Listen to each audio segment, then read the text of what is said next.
So let's get to some juicy stuff. Let's get the juicy part, guys. We're talking about margins now. Bruce earlier talked about your margin. When he said, oh, your margins, how many of you sort of took a step back and said, Bruce, nice word, I'm not sure what you mean by that, though? A couple of you have that experience? Absolutely. Very fair. So a margin is a percentage. It's a percentage you generate in your business. And the first margin to look at is your gross profit margin. And your gross profit margin is just your gross profit, which is that bottom number, which you've seen before because I showed it to you on the original profit and loss statement. And you divide it by your total income. And your total income is that bottom line number at the end of the year, how much money is left in the business after you pay all of your expenses. For this business, it's 26%, which sounds kind of high. It's not bad. 26 cents of every dollar, 26 cents of every dollar, that's what the margin is, it's a percentage. So 26 cents of every dollar that this person earns goes back to the bottom line. However, here's the question mark about that. Did they pay themselves? Right? So when you're calculating this number, it's really important that you look at whether you paid yourself first and then you have that number, that gross margin, or whether you actually calculate that and then you pay yourself with whatever's left in the business. How many of you pay yourself at the very end of the year based on what's left in the business? Got it. I would encourage you as a way to make sure that you are really protecting your personal income, that you give yourself a number right now as to what you want to get paid in 2013, and that you work based on what you're learning about these numbers on how to make that happen as one step. There's going to be other ways you're going to learn how to squeeze the lemon on the other side, which is growing your sales.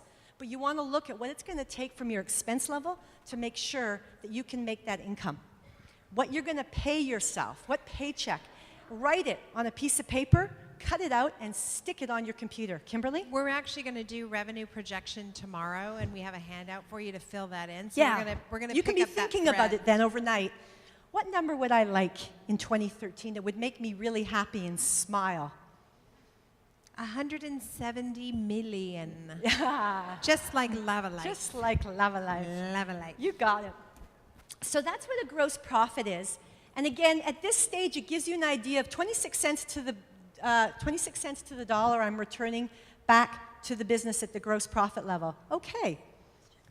Not bad. However, again, when we drill down a little bit, and again, I'm sorry, this is a busy slide, but it's an important one because it shows you where you get your net income margin from. Excuse me. Yes, you got a question. Can you just repeat, please, what the net income equation is? The net income equation?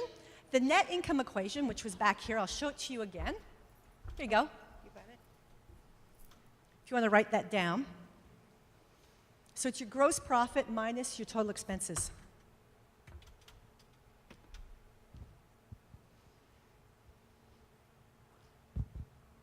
So if you're following along on your profit and loss statement, you'll get to see what that is, and I see you brought yours, which is great. Any other questions about the equations to here? Yeah, good. Is there a percentage that we could strive for, or is there something, Yes. a guideline that we could use? Yes. I'm going to get to that if I can just hold you for like maybe 3 more And minutes. tomorrow again. too. Yes. Yeah, and tomorrow again too. Yes. Was there another question? There was the same Okay, question. good. Okay, good. Yeah. You know, it's great. You're looking for guidelines, right? How am I doing? Which is good because when you play against somebody in sport, it's about beating them. But you're looking for a broader scoreboard of how am I doing, right? How am I doing in a total game of being a designer? So let's skip ahead. Here we go. There it is. Okay. So your net income margin is your net income divided by your total income. Now, I'm also a little nervous here because there's an accountant sitting in the room over there. So I imagine Dean is scrutinizing my work. He's married to Jillian. So Dean, I hope I'm getting this all right in the spirit of, I'm not an accountant, but I do know enough about this, and I know that for me, it's so important to be able to have this as a grounding that I always say go back to the expertise of the business, which is your accountant, but being able to actually ask these questions, this is stuff you all should know. When I'm telling you, you should know this about your own business. You want to be able to look and have these conversations. So for this business, if we're looking at the net income margin, that is your net income divided by, simple equation, your total income. So if you've got your P&Ls in front of you and you've never calculated your net income margin, here's a chance for you to do that right now. So as I'm talking, fill that in for yourself.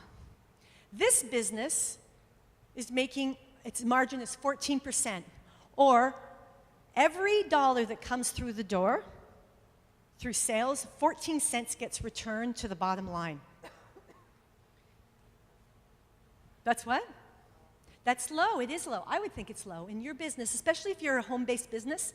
Now, in the grocery business, like Loblaw and other businesses, this is actually high. Their margins are small, but they also have hundreds and hundreds of stores with very, very high top-line numbers. So that's the interesting thing about margins. If you've got an incredibly high top line, 14% might be fabulous. But the truth is most of us being entrepreneurs with maybe 2, 3, 4 employees, that number would be low. That would be pressing you in terms of what it is. Anybody confused about how to calculate their net income margin? Does everyone see, whether you have your P&L or not, everyone see how you can do that yourself pretty easily? And tomorrow we're going to be doing some more of this, so if you didn't bring it tonight but you can get your hands on it, there'll be another opportunity, and we'll have a handout for you to fill in the blanks. Yep. So we're looking at 14 cents a dollar here, so 14 cents to the business. So here's my rule of thumb. Your minimum number needs to be 20%. Whether you have a rent because you rent out a space or whether it is actually your home-based business, if it's lower than 20%, again, I see some problems. I really start to snoop around and get concerned about why your bottom line would be less than 20%.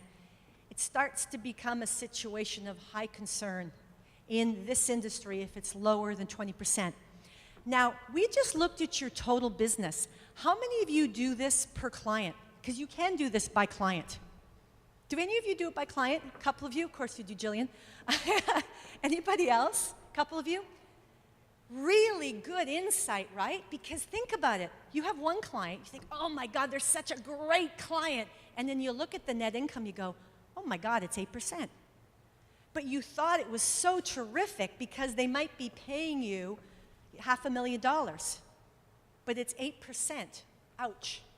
You go to another client, maybe $250,000 client, and you're making 25% on them. And you think, wow, that is more like it. Guess what? You can actually start to reflect on why was one 25% and why was one 8%. You can start to drill down your P&Ls, but the information may not be on your P&L. I'm going to take one quick question because I'm very mindful of the time here. Really fast. Should you take dollars to the bank or margins to the bank? So percentage of margins or just take dollars to the bank? So what I mean is if I'm making 50% margin, right, but I'm still making, I'm making 10%, but I could take more dollars to the bank even though I make a 50% margin.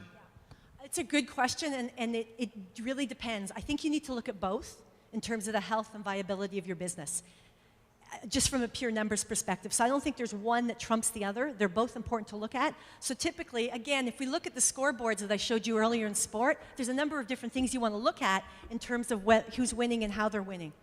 So how you're winning will depend on both of those metrics you just said.